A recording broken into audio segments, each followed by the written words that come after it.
thank you for being with us here today.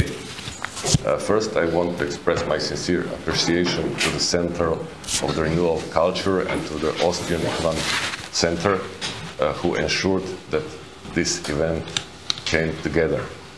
I'm really glad and proud that ZŠEM is hosting this event titled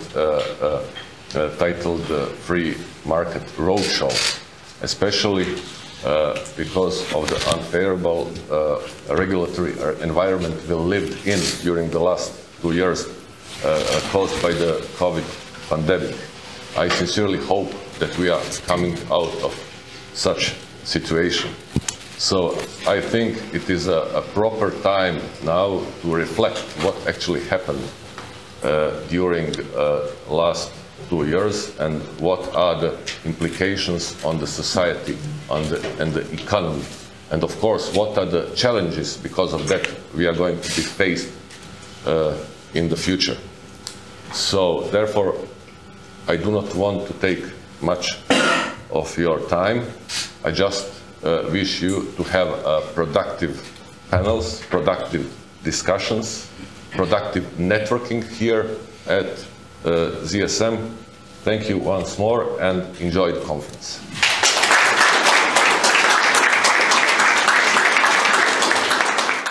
Some economists have argued that the source of inflation is mainly fiscal stimulus and not so much monetary stimulus. What's your view on that? Okay. I'm always impressed by this intellectualization of money printing, whether it's a fiscal stimulus, whether it's a monetary stimulus, whether it's this type of stimulus. I strongly suggest that people read one of the books written by Thomas Sowell called Intellectuals and Society, where people who have more of official schooling tend to believe that they know much better than people who are actually involved and affected by certain actions. There is only 3 ways for the government to spend money. First way is to tax you directly, keep in a legal way part of it for their salaries and their offices, and distribute it to whomever they think it should be distributed, which is one of the major sources of what's called crony capitalism. The second source is that they do not take money from you now, but they actually borrow against your future cash flow, your future taxes that you will pay, increased for the applicable interest.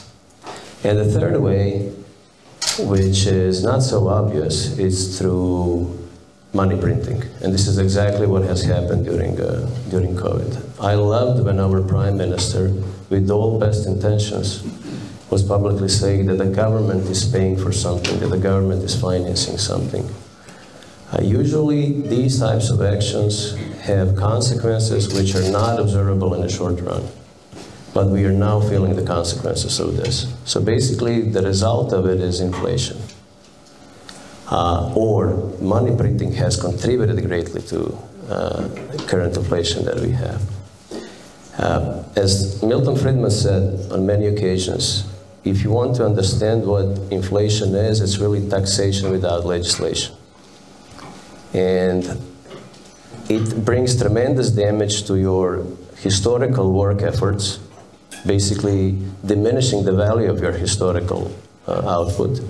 It distorts your investment decisions, and it sends all different types of signals, including a signal that has been tested so many times in history that unless you can raise taxes or borrow additional money, you can simply print money without consequence. And we've seen that in communist countries and socialist countries, that it always ended up in with bad consequences. So this is just a proof that only people, the taxpayers, have to pay for all government spending. There is no government spending that goes at nobody's expense.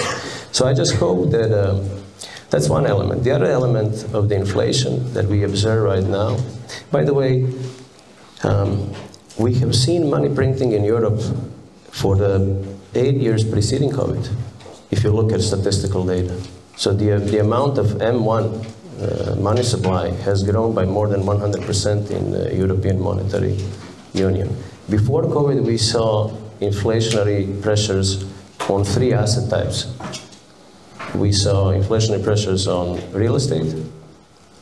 We saw it in bonds market, where the yields actually went down to 0. We even had an obscene situation with negative yields. I don't know how you teach that to an economics student, a negative yield, which is a direct consequence of European banks' policy. And the third was the stock market, where we had pretty much all stock markets going up. Only now we have inflation in what's called the real economy, so to say. So this money printing will certainly have negative consequences because it will simply diminish the purchasing power of your historical or our historical work. So I hope that this nonsense intellectualization of whether we should increase interest rates or we should simply start contracting money supply and get things back in order, because printed money is not wealth. Wealth is actually the productive output of your work.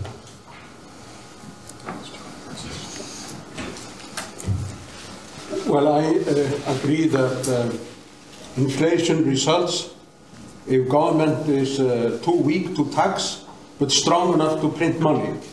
That's essentially what brings about inflation, because it is taxation without legislation.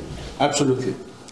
When I was younger, I still consider myself to be young, but when I was younger, I was trying to find out who was right about monetary affairs. My 2 intellectual mentors, Milton Friedman and Friedrich Hayek, as you know, they had quite different views on this. I came to the conclusion that both views are right and both views are wrong. They just fit in some situations. But that they had a lot of truth in them, unlike the famous remark by Franklin Delano Roosevelt, where he said, "I am for sound money and plenty of it." Milton Friedman, of course, wanted to abolish central banks, and he came as my guest to Iceland, my home country, in 1984. And there was a lunch, and there was a reception at the luncheon. And I stood by his side and introduced him to the guests at the luncheon. And when the governor of the central bank came, I said to Friedman, "Professor Friedman, here comes a person who will become unemployed if your theories would be implemented in Iceland, because this is the governor of the central bank." And Friedman said, no, he would not become unemployed. He would just have to move into a more productive job. And this is, of course, precisely what capitalism is about. Capitalism is about being corrigible. I noted how you are marketing your school. It's about adjusting to change in a world that is not stagnant, and we have to move all the time from less productive and to more productive jobs. So basically, sound money is produced by fiscal and monetary constraint, especially monetary constraint, and I do believe, both with Hayek and Friedman, who agreed on this, that it is a monetary phenomenon all the time. But I would like to conclude just with a brief remark about the financial crisis of 2007 to 2009. Some people say that it was really a failure of capitalism. But if you look closely into it, as Barbara Korm actually pointed out as well, then you see that the origins of the crisis could be explained by Austrian economic theory, because it was credit expansion. It was really lending money to people who couldn't pay it back, creating false budgets in a way.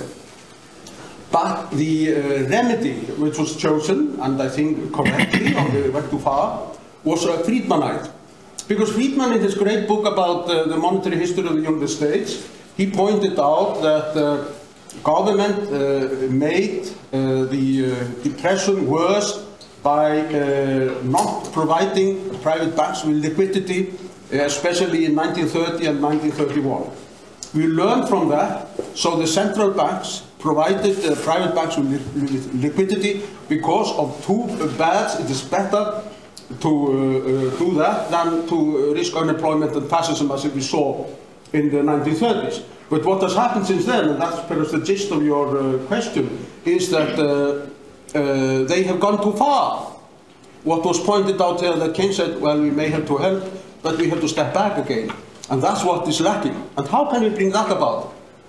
By trying to influence public opinion, by precisely being here, discussing it, and then going out and making arguments for our cause. Thank you for this point. It is exactly what has troubled me for the past 2 years. The central banks have long departed from what was supposed to be their proclaimed goal, and that is price stability, right? Because now the role of the central bank has somehow expanded to some sort of an all-around guardian against systemic crisis. That central bank should, interfere whenever with whatever instruments they come up with.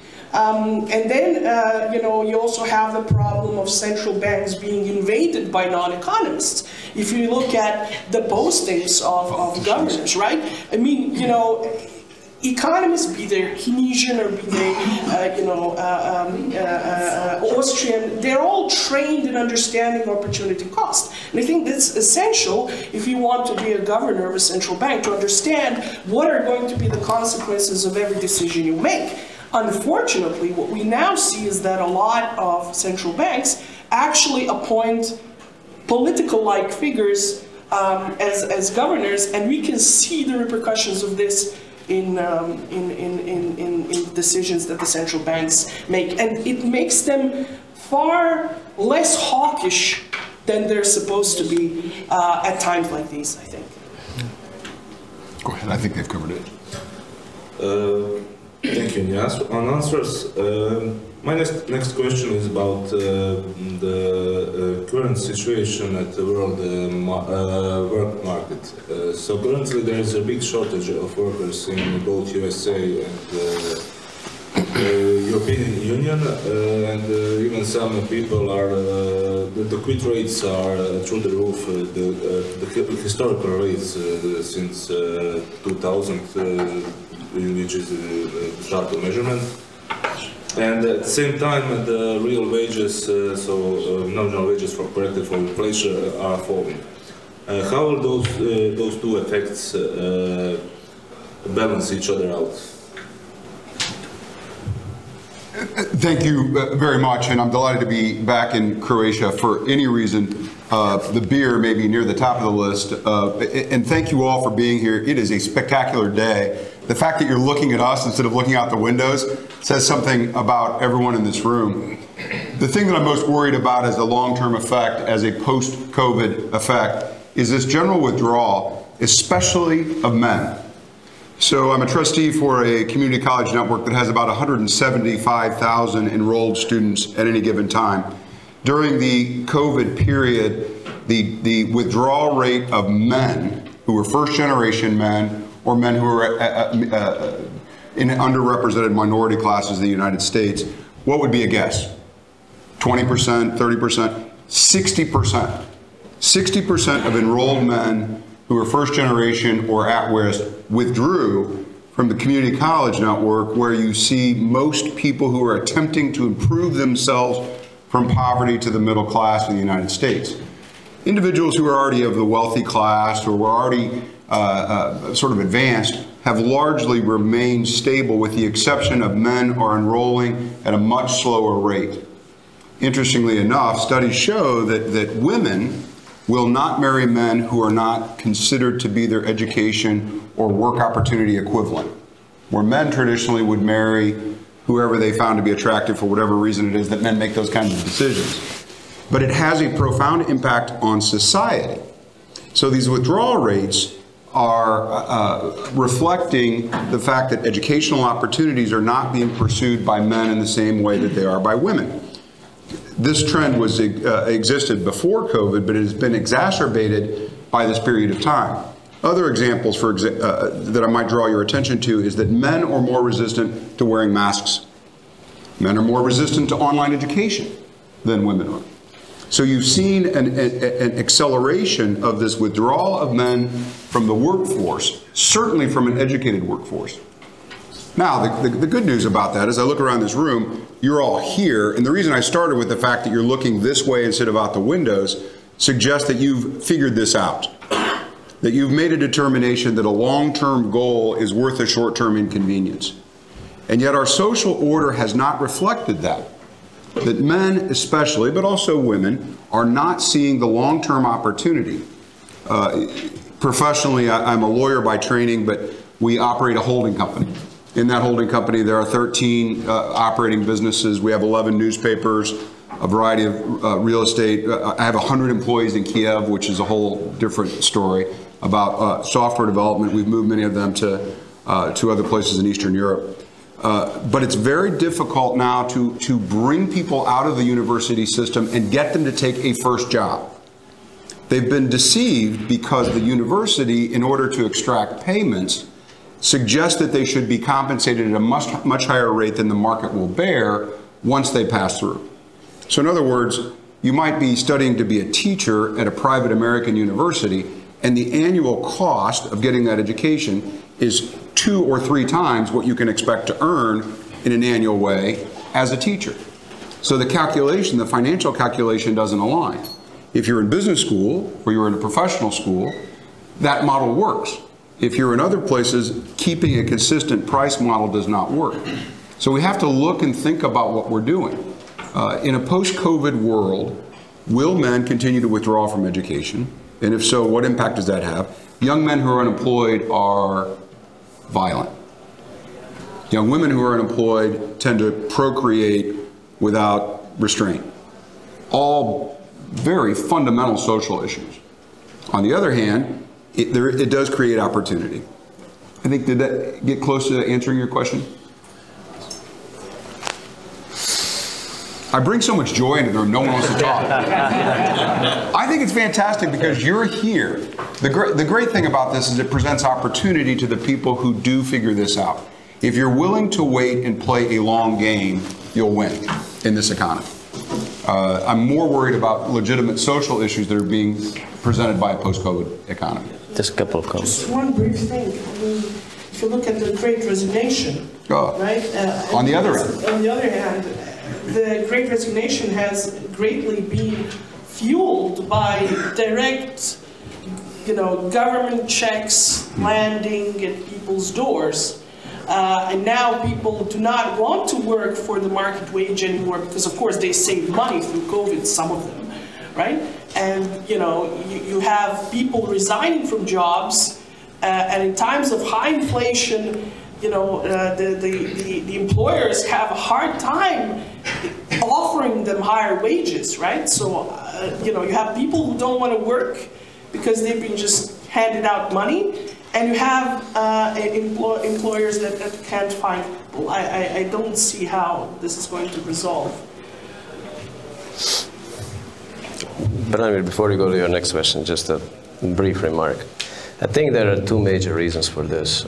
One reason is that you always had and you will always have people who believe in fairy tales and almighty government and state welfare.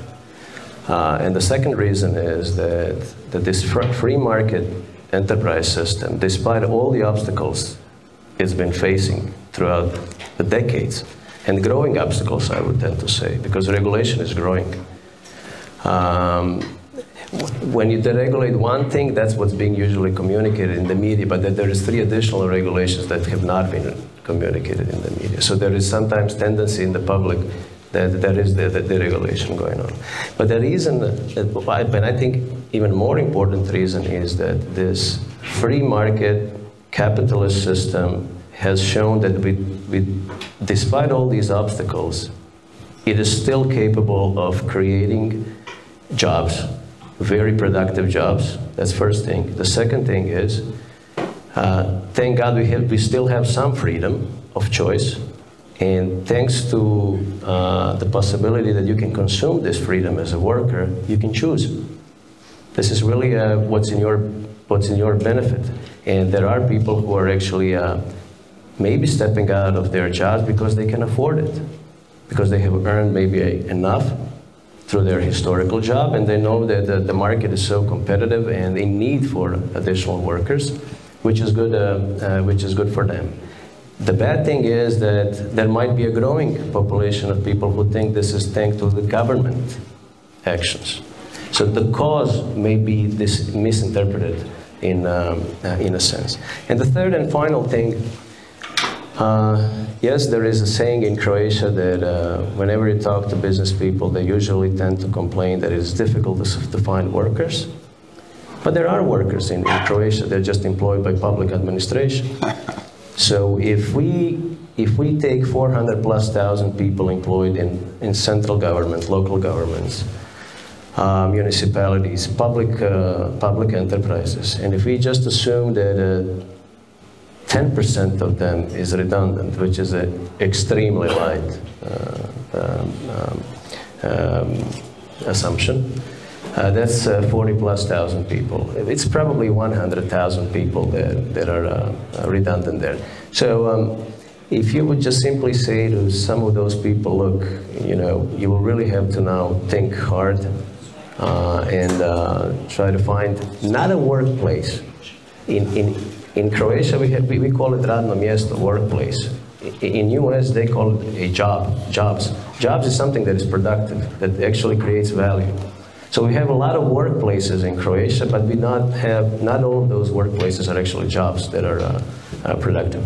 So I believe that by reducing the workforce in the public sector, at least in Croatia, and I believe in many other places as well, you would probably fulfill at least part of this need that is currently existing.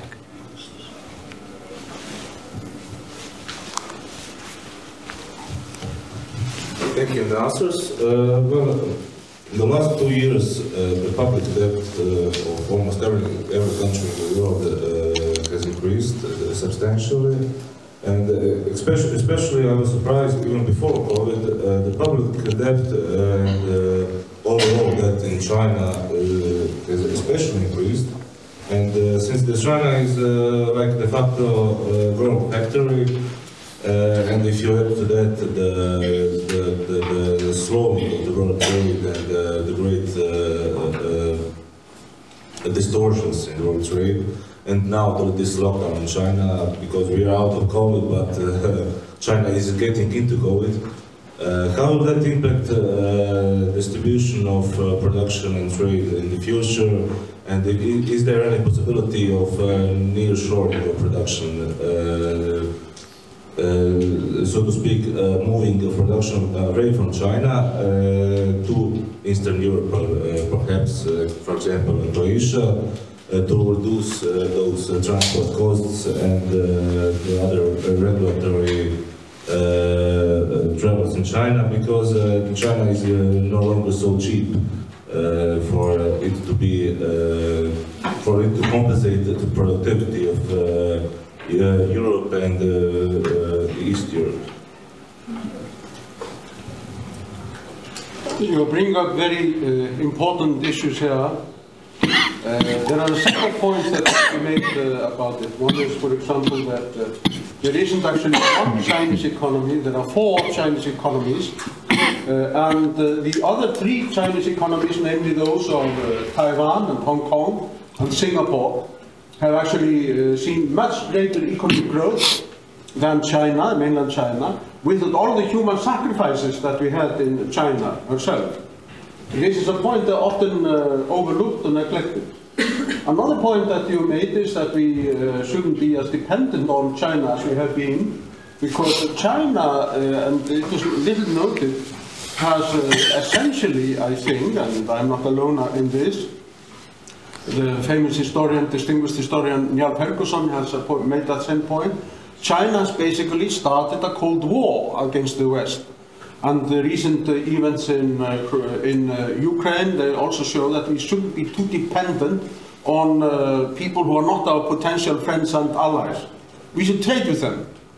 Free trade is wonderful, and if we see a potential customer in our neighbor, then our propensity to shoot at him will diminish.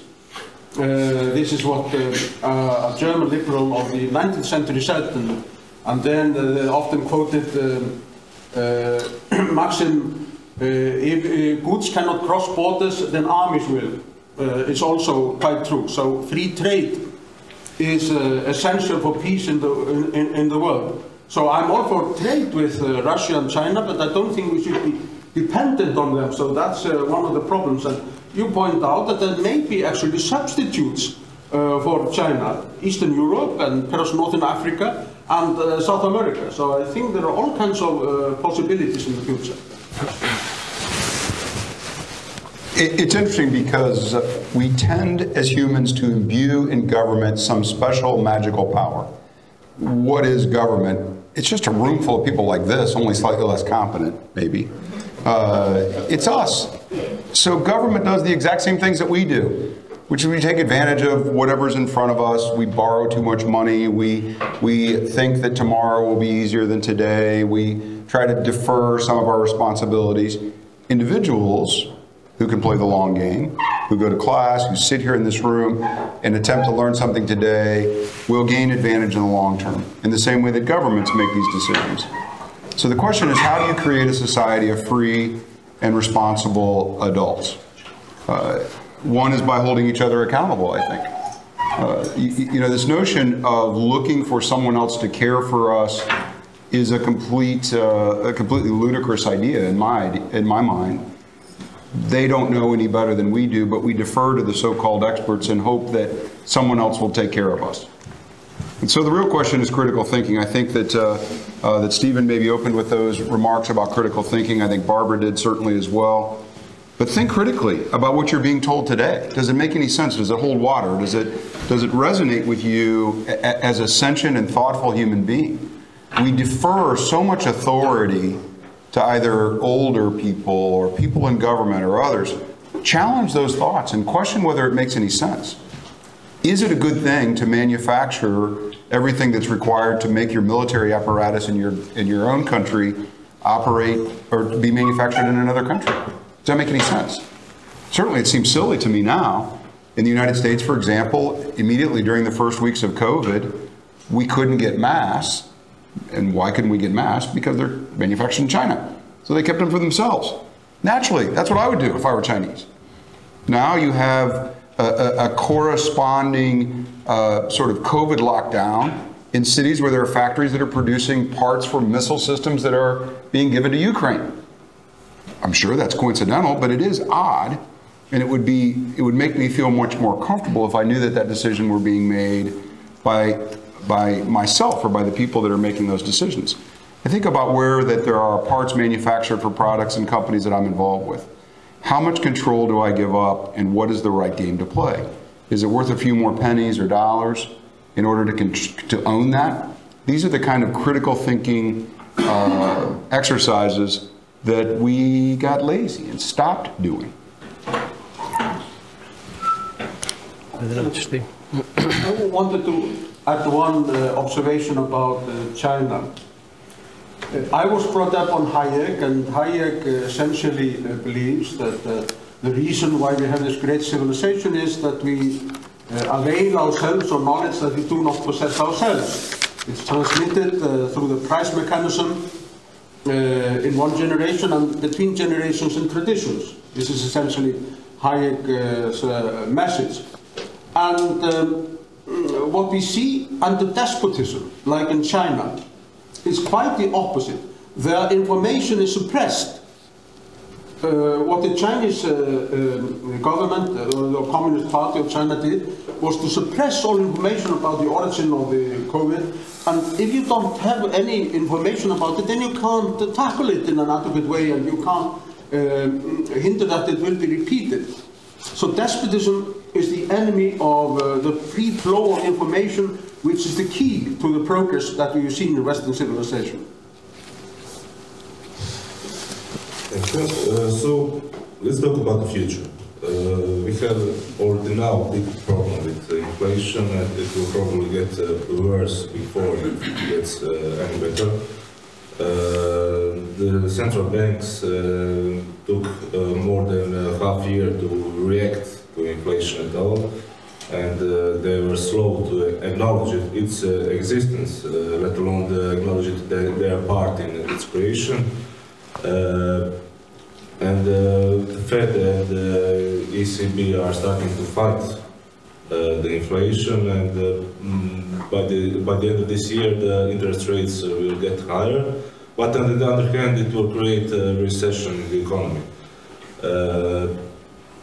When inflation gets low as it was before this, do you think that the central banks and the government will start doing the same thing all over again? Or somebody will learn something from experience of COVID and 2010-2009?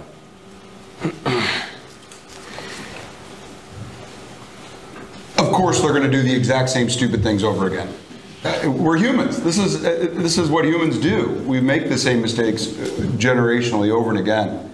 But on the other hand, we also have the same capacity for greatness over and again, for innovation, for thoughtfulness. There's many important agricultural universities in the United States. One of them is Purdue University. And for now 100 and almost 30 years, they've had a thing called the Annual Agriculture Report. And as a part of that, they do a 5-year projection of food storage, which made sense certainly in 1900. And for every year that they've had this collective meeting, they've predicted in 5 years we'll run out of food, and that there will be mass starvations and people will die, but they don't account for innovation. It's my belief that every one of you in the room will find success and will be driven by the relative comparisons to your buddy's car and what he's doing, and could you do something a little better? Maybe you're just driven by your own innovation.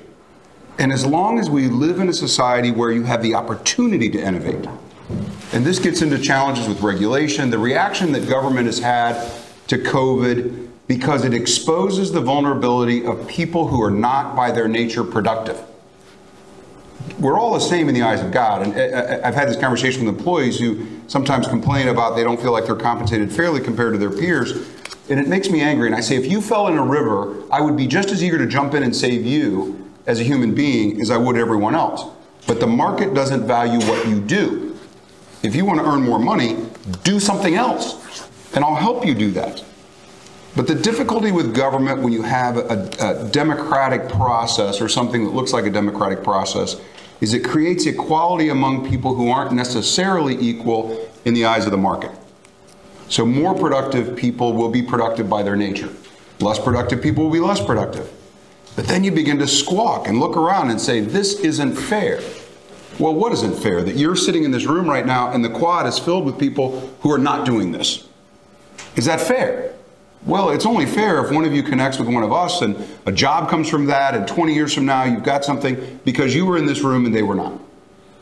I don't know how we create equality in that way, and that's the thing that I think is most concerning.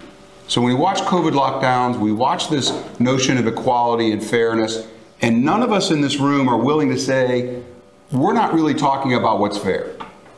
Fair, we're all humans, yes, I get that. But the idea that I'm sitting in this room and they're not, that's where questions of equality come up that I think we should be asking. Yeah, as Friedman said, if you want equality before freedom, you will end up with neither in the long run. So I think this freedom is very, very important, and I cannot overemphasize it. Look from the perspective of a national economy. If you listen to politicians or macroeconomists, usually they tend to refer to a national economy, our economy, their economy. There's no such thing as our economy. Think about the family, think about the individual, think about your business. You don't care about national economy, and you shouldn't. This is exactly how you should behave in a rational way. Since you are rational, or most of us are rational, we are being forced to be rational in the long run because we bear consequences unless we have a government protection. This is why everybody fights for government protection. We care about ourselves, our businesses, and our families. And it's fair to conduct in that manner as long as you do not inflict damages on other people and you leave other people free to pursue their own happiness. So the reason why I'm saying this is that I think that in the future, my hypothesis is that people will understand that in order to flourish, in order to improve their well-being, they need freedom. And they need the freedom to cooperate and trade with other people from anywhere in the world, regardless of how it affects aggregate national economy. Because there are many situations where something may be for your advantage. Let's assume that you are a manufacturer of steel in the United States, and you lobby. So you don't call it a bribe, you lobby for government intervention to impose quotas and different types of import taxes on the same thing being produced anywhere in the world and imported to the United States. Well, it's clear that it is a benefit for a manufacturer of steel in the United States, which is a private enterprise. But it's certainly not a benefit for a consumer that is buying cars or other stuff that has steel in it. So this is just a small example of how it is in our own mutual interests that markets remain open, that borders remain open, that there is as little obstacles as possible, whether it's administrative, economic, or any other types of obstacles for a free trade, because that's the way how you will most likely have the greatest opportunity to improve your well-being. One of the greatest fallacies, the economic fallacies that you can hear among businessmen, that we should have more of government intervention, and one of the reasons they prove as a scientific evidence is the progress of China in the last 30 years. Progress of China does not correspond to the providence of, communist official there. It corresponds to his acknowledgement that giving people a little bit of economic freedom actually makes a lot of sense for all of them. And communist government in China, by actually loosening up certain rules, has actually contributed to great economic progress that China has achieved in the last 30 years. But now look what's happening. Now that some people have actually stood up on their feet, you have government stepping back again. Now they think it's too much. Now we have to take the control over. So it seems like, despite the fact that we have never had more access to formal and informal knowledge and information, we keep repeating the same mistakes, or some people keep repeating same mistakes. And the final thought on this is, I would not care much about this if you did not have power over me. That's really where the problem is. If you and I disagree, and you cannot coerce me to do something, and I cannot coerce you to do something, you can go your way, I can go my way, and pursue our own happiness. But if you have a power as a government official, that's really where the problem is, where you are imposing your thoughts and your views on certain issues, social, economic, or any other, upon other people. And these decisions have consequences, and these consequences can actually be very bad for these people. It is actually these people who bear the consequences, not the government, not the government official. This is why it's a common sense to have a restricted government, because this great concentration of power is a major source of potential evil, unintended evil being done to people. And just a thought from Sobol. Sobol said once, maybe it's not his quote, but I read it in his book, that if you want to do an intentional benefit to a group of people, usually that would be called a virtue. If you do unintentional harm to them, it would be called negligence. If you do intentional harm to them, it would be called vice. But he said, if you do unintentional benefit, most likely you look at capitalism.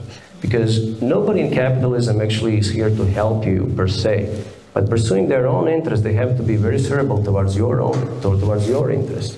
And this is how we actually are forcing each other to be better, more productive, more responsive, And this is without actually having a intention to help you or to do good to you. I think that the task of people who are supportive of the free market is essentially to make the invisible hand visible, namely to explain that we can have coordination and economic progress without commands from above. This is an extremely important task. Terry Anker spoke about innovation under capitalism, and it's quite true, and I wanted to throw out just one more example of that. It is about environmental protection. What is the problem when we have damage to the environment? It's usually that the goods being damaged have no owners. This is the absence of private property rights. What is the reason why the sheep in Iceland, where I come from, are not in any danger of extinction, whereas the elephants in Africa are in danger of extinction? The answer is simple. The sheep in Iceland have owners who protect them, who fence them off, who brand them, and so on. Whereas the elephants in Africa do not have any owners. Nobody is taking care of them, nobody is protecting them. What would then be the solution? Because we have to be thinking about innovative solutions under capitalism. It would be to establish private property rights to the elephants, which would mean that the communities closest to them would basically own them, and they could sell rights to hunt a few of them, especially those who are old and they cannot reproduce themselves, and so on. So it would be a win-win situation. This is one example of how the only remedy for freedom is more freedom. And what we have to do is to use the creative powers of capitalism. In Iceland, for example, we have developed over the years a system of semi-private property rights in the fisheries. So our fisheries are now sustainable and profitable. I've written 2 books about this in English, which are both online with free access, so if you are interested in the fisheries, a marginal sector of the economy for most people, you can see that. So there are all kinds of such little things that we can do to contribute to progress. It would be a great shame not to mention Joseph Schumpeter and creative destruction. I'm a great fan of his, both in my work and privately. What we, for instance, witness in Croatia, since we're sitting in this room and a bunch of my students here listening, is the fact that creative destruction works in the opposite direction. It removes from the market the firms that are productive and leaves the ones that are not.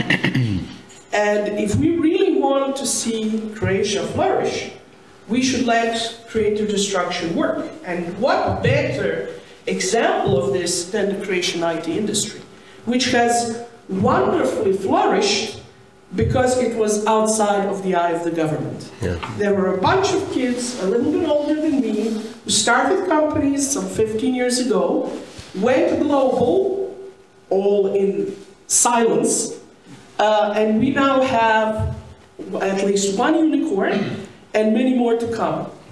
So it's quite amazing what happens when the government keeps its little fingers away.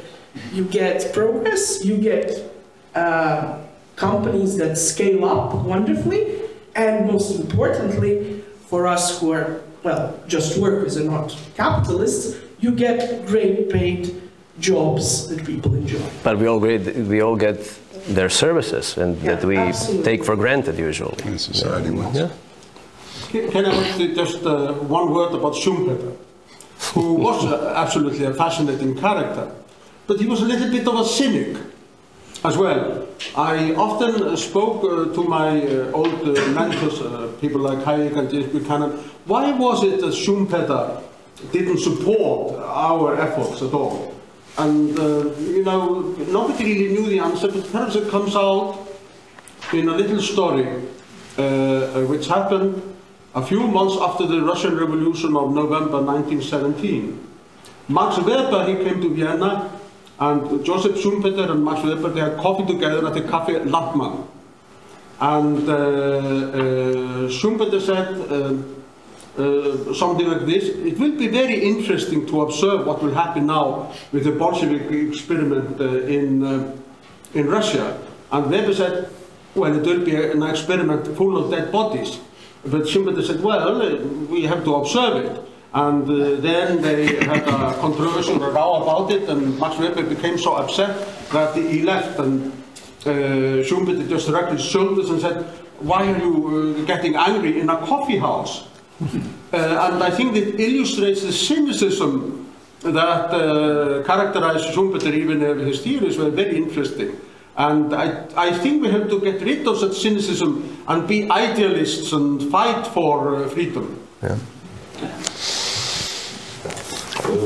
My final question is, how ludicrous do you think that the idea of governments all around Europe, which is popular the last few months, is that you give money to people to help them fight the inflation, which in turn just creates more inflation? And how could you explain to first the government, second to ordinary people which are not maybe educated in economics, that it's a ludicrous idea to give money to stop inflation? So I have a friend in the United States who I admire enormously, largely because of his ability to drink whiskey and smoke cigars without it seeming any impact upon his day. And his motto is a perversion of a motto about exercise, which the motto is no pain, no gain. Meaning if you don't feel some pain from your long run or from lifting weights or whatever it is that you do to attempt to be fit, then you haven't recognized a gain. His motto is no pain, no pain. And I think that that is the motto that we live by now. You look at the malaise in Japan, we have this example of what happens to an economy that has decided for whatever reason that it will allow no one to feel any pain. Now, unfortunately, you feel no wonder, no spectacular things, but you also feel less pain. This idea of flattening the line, so if we go a bit like this through life where there are fantastic things that happen and terrible things that happen, we learn from those terrible things. So the line, as opposed to staying like this, actually goes like this. So you're improving along the way. And any government that attempts to flatten those terrible things also, as a natural consequence, flattens the greatness. It eliminates this notion of being able to take risk because there's a downside risk of harm. I've seen that a bankruptcy system can allow for innovation. So in other words, perhaps there is a floor on what that pain looks like. In other words, if you borrow money to start a company and it fails, should you go to prison? In a work camp in the sort of British model that existed decades or hundreds of years ago. So that was eliminated, the idea that you shouldn't go to jail if you can't make that payment as long as you were in good faith when you attempted to do it. On the other hand, a notion that you make an investment and you fail, so we're going to give you the money back, that is a perversion. A comparison I was making yesterday in the presentation in Ljubljana was, I've been in D.C., Washington, the sort of capital of this swarthing mess of disaster. Certainly, I think Brussels is doing its best to rival it. And I was having a conversation with a bureaucrat who said, you business people want to run government like a business. And I thought about it for a minute and responded, no, I'm much more inclined to imagine government as I manage my own family, which is I encourage my children to be as productive as they possibly can be, certainly not pushing them out into the streets. On the other hand, they could live in my house for the rest of their life and be nominally happy and supported. And yet they would never achieve a damn thing. They would never find their own way. They would never recognize what it is that is their God-given ability, what it is that they should aspire to do. And so the notion has to be just to make it difficult enough, pain, to drive them into making those next decisions. One of the things I discovered early as an investor, I'd be curious to see the other investors in the room if they found the same. When I would make an investment in a business and give a big pile of money, what would happen is they would spend the money until they were almost out of money, and then they would do the difficult things. And so what I started doing is giving money in tranches. Here's a bit, let's go see how your business plan works, and then come back to me and report, and we'll go to the next level. And what I discovered is if I were just mean enough, that I was more scary than what it was that they were afraid to do. Launching that software, asking that client for business, confronting whatever it is, that they would be much, much more successful. And that it was my generosity, it was my compassion that was intentionally harming them when I thought, falsely, that I was helping them. Yeah. I think that if this narrative actually is grasped by sufficiently wide audiences, it will certainly put pressure on the notion that every society is capitalist, as Friedman said. It's just a question of how much capital is controlled by the government. So I think that the next step will be we now need more control of the resources in order to be able to deliver on our promises, which in first step were nonsense. But they sound good. So there are many things that actually sound good, but they simply do not work.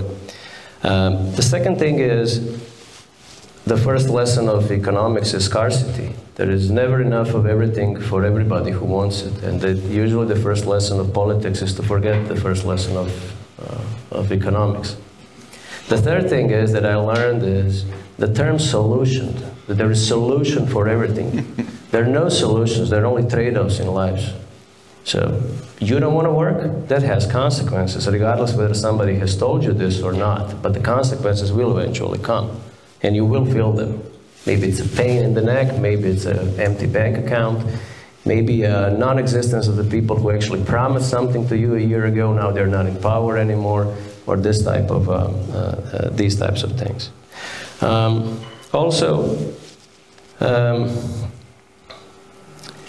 When we talk about trained economists, there are so many experts in the world for everything, and there's so much of nonsense being told by them.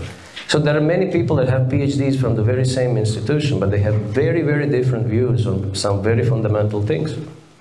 And after reading many, many, many books on this issue, I tend to believe that the more lucky you are to remain as close to common sense after reading all this stuff, the better the chance that you will actually make a proper decision. Do not over-strategize, do not over-intellectualize. Ask yourself, how would your grandma or grandpa try to solve certain issue or a problem that usually did not have a lot of formal education. And the final thought is we have a growing narrative where people's interests are being proclaimed their rights. And if you read any literature on classic liberalism, you would tend to be taught, or at least forced to think about three natural human rights: life, liberty, and property. And those would really be your unalienable rights. Everything else is your interest.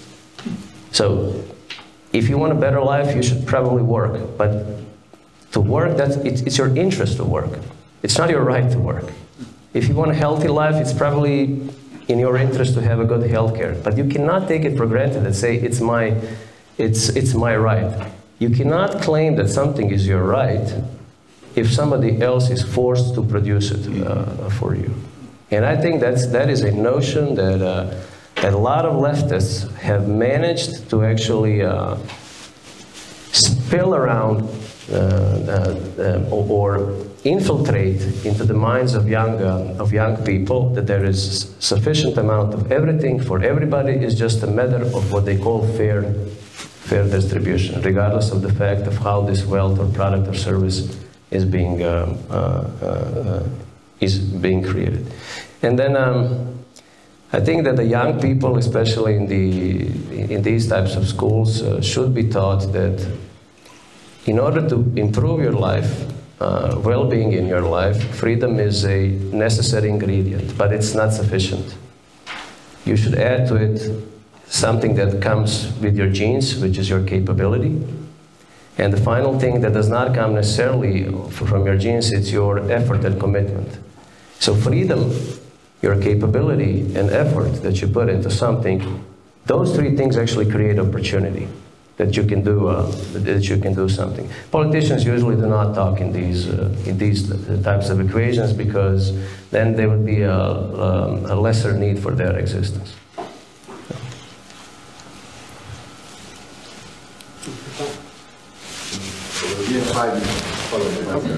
Okay, I just wanted to take up this point that freedom is not sufficient, and I absolutely agree with it, and economics is not sufficient either to cope with the world. I come from a background of political philosophy and not economics.